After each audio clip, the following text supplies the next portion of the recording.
Présidente, ministre, collègues, Monsieur le Premier ministre, comment pourrions-nous vous faire confiance alors que vous faites confiance à Emmanuel Macron? Ce jour est historique. Pour la première fois en Ve République, un gouvernement tombe à la suite d'un vote de confiance. Mais qu'on ne s'y trompe pas, ce n'est pas seulement vous, mais votre politique et le monde qu'elle défend qui doivent être défaits. Car, Monsieur le Premier ministre, vous n'êtes qu'un visage du sursis que le président a souhaité accorder à sa politique, le dernier visage d'une politique illégitime et obstinée.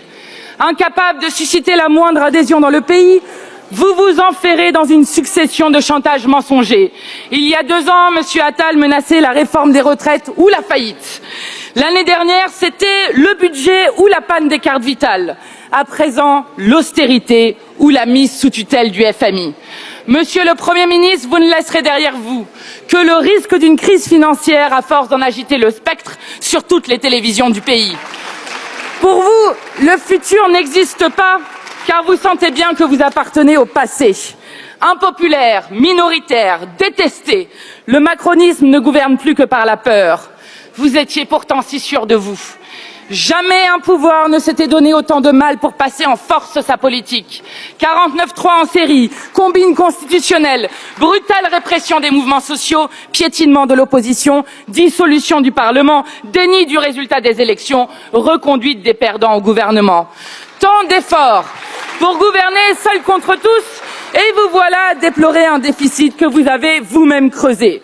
Votre numéro de prophète de pacotille n'amuse plus personne. Notre groupe parlementaire se félicite de n'avoir jamais adhéré à un seul de vos budgets qui nous ont conduits dans le mur. Nous ne partageons pas votre diagnostic et encore moins vos remèdes.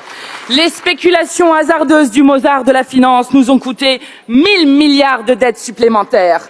Alors que les besoins en santé, en éducation, en services publics, en investissement dans la bifurcation écologique ont explosé, vous avez privé la puissance publique de recettes précieuses. Vous avez appauvri l'État et affaibli les services publics.